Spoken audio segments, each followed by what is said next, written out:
সম্মানিত দর্শক শ্রোতা, আজকের বিষয় হচ্ছে শেখ রেহেনা।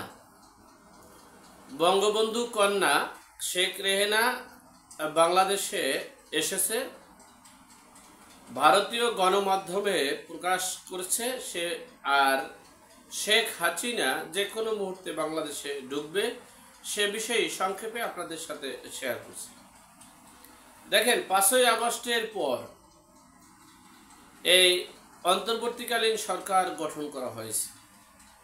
আমরা তখনই বলেছিলাম যে ডক্টর মোহাম্মদ ইউনূসের মদদে, এই ডক্টর মোহাম্মদ ইউনূস এবং মার্কিন যুক্তরাষ্ট্রের মদদে 111 সৃষ্টি হয়েছিল। আবার এই ডক্টর মোহাম্মদ ইউনূসকে যদি প্রধান উপদেষ্টা করা হয় তাহলে মার্কিন যুক্তরাষ্ট্র এবং জাতিসংঘ মিলে আবার 111 সৃষ্টি করা হবে। বিএনপি সবসময় গত 15 বছর আন্দোলন সংগ্রাম করেছে। ঈদের পর আন্দোলন, কোরবানির পর আন্দোলন, এরপরে পরীক্ষার পর আন্দোলন, বিভিন্ন আন্দোলন আমরা দেখেছি। তারপরও তারা আন্দোলন করে অনেক ত্যাগ স্বীকার করেছেন, যদিও তারা সফল হতে পারেনি। আন্দোলনের সফলতা কারণ হচ্ছে একটা সিদ্ধান্তহীনতার কারণে, সঠিক সিদ্ধান্তহীনতা, নেতৃত্বহীনতার কারণে তারা ব্যর্থ হয়েছে। ঠিক তেমনি এই 5ই আগস্টের পর 8ই আগস্ট অন্তর্বর্তীকালীন সরকার গঠন করায় তারা ব্যর্থ হয়েছে। আমি অধম মানুষ, ক্ষুদ্র ছোট মানুষ, এজন্য আমি বলেছি, কিন্তু আমার কথাটা কাজে লাগেনি। যাই হোক, সেই মার্কিন যুক্তরাষ্ট্র প্লাস জাতিসংঘের বিবৃতি আপনারা দেখেছেন। সব কিছু মিলিয়ে এদেশে স্বৈরশাসক তৈরি করবে এবং -2, অর্থাৎ এখন আওয়ামী লীগ তো মাইনাস করেছে, এখন বিএনপিকে মাইনাস করবে।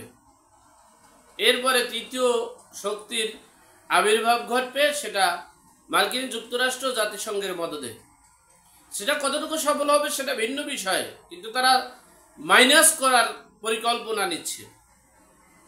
যাই হোক, এই অন্তর্বর্তীকালীন সরকারের ব্যর্থতার কারণে, পৃথিবীর সবচেয়ে জঘন্য ব্যর্থতা, যে ব্যর্থতার কোনো বলে কয়ে শেষ করা যায় না, সেই ব্যর্থতার কারণে আওয়ামী লীগ আবার পুনর্গঠিত হতে যাচ্ছে। আমরা ভেবেছিলাম মিনিমাম 20 বছর পর আওয়ামী লীগ ক্ষমতায় আসবে, কিন্তু এই অন্তর্বর্তীকালীন সরকার এই রিসেট বাটন পুশ, তার অনেক ক্ষমতা আছে, গবেষণা করে দেখেছেন, সেই ক্ষমতা প্রয়োগ এবং এই 1971-এর মুক্তিযোদ্ধাকে অস্বীকার, বিভিন্ন এই দেশটার সাথে জনগণের প্রতিপক্ষ হয়ে তিনি দেশের রাজত্ব কায়েম করতে চাচ্ছেন। সেই জন্যই দেশের মানুষ প্লাস আন্তর্জাতিক গণমাধ্যম, আন্তর্জাতিক মিডিয়া, আন্তর্জাতিক শক্তি, পরাশক্তিগুলো এই শেখ হাসিনার পক্ষে চলে গেছে। বিদেয়ী ভারতীয় গণমাধ্যমগুলো ইতিমধ্যেই প্রচার চালিয়ে যাচ্ছে যে কোরবানির করবেন শেখ রেহেনা, অর্থাৎ তৎকালীন সময়ের প্রধানমন্ত্রী শেখ হাসিনার বোন শেখ রেহেনা, তিনি বাংলাদেশে এসেছেন। এরপরে যে কোনো মুহূর্তে, যে কোনো সময় বাংলাদেশে চলে যাবেন শেখ হাসিনা। কিন্তু আমাদের এটা বিশ্বাস হয় না, কারণ হচ্ছে ভারত সবসময় এই অন্তর্বর্তীকালীন সরকারের অপকর্মের কথা তুলে ধরে এবং শেখ হাসিনা আওয়ামী লীগের গুণগান গাওয়ার কারণে বিভ্রান্তকর বক্তব্য হতে পারে। যাই হোক, তবে এটা একথা সত্য, শেখ হাসিনা প্রতিটা মুহূর্তে, প্রতিটা সেকেন্ডে, প্রতিটা মিনিটে, ঘন্টায় তিনি বাংলাদেশে আসার জন্য ছটফট করছেন। যে কোনো মুহূর্তে, যে কোনো সময়ে এই ভারত প্লাস আন্তর্জাতিক পরাশক্তির মাধ্যমে শেখ হাসিনা বাংলাদেশে আসবেন।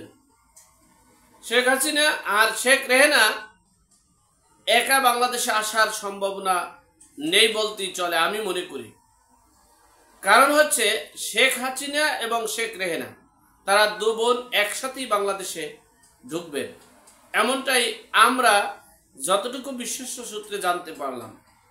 আর একটা বিষয় হচ্ছে সেনাবাহিনী নৌবাহিনী, বিমান বাহিনী, তাদের একটা ঐক্য ইতিমধ্যেই গড়ে উঠেছে। সেই ঐক্যের মধ্য দিয়ে হয়তোবা দেশের যে, এবং বিএনপি বুঝতে পেরেছে, মানে বিএনপির সব কুল হারিয়ে বুঝতে পেরেছে। বিএনপির সিনিয়র নেতারা বলছেন, নীতি নির্ধারক জয়নাল আবেদিন তিনিও বলেছেন যে বিএনপিকে মাইনাস করার জন্য সর্বোচ্চ ষড়যন্ত্র প্রয়োগ করতে চাচ্ছে এই ডক্টর ইউনূস সাহেব। তো তারপরে তারা কেবল বুঝতে পেরেছে, এবং অনেকের মুখী, যেমন বিএনপি নেত্রী নীলুফা চৌধুরী তিনিও বলেছেন, অনেকেই বলেছেন যে দেশকে রক্ষা করার জন্য, দেশের স্বাধীনতা রক্ষা করার জন্য, দেশের স্বাধীনতা, সার্বভৌমত্ব এবং মানচিত্র, বাংলা ভাষাকে, দেশকে রক্ষা করার জন্য একই প্ল্যাটফর্মে, প্রয়োজনে আওয়ামী লীগ বিএনপি একই প্ল্যাটফর্মে আন্দোলন সংগ্রাম করে দেশকে রক্ষা করবে, সেই আভাস, সেই ইঙ্গিত দিয়েছেন বিএনপিরা ইতিমধ্যেই।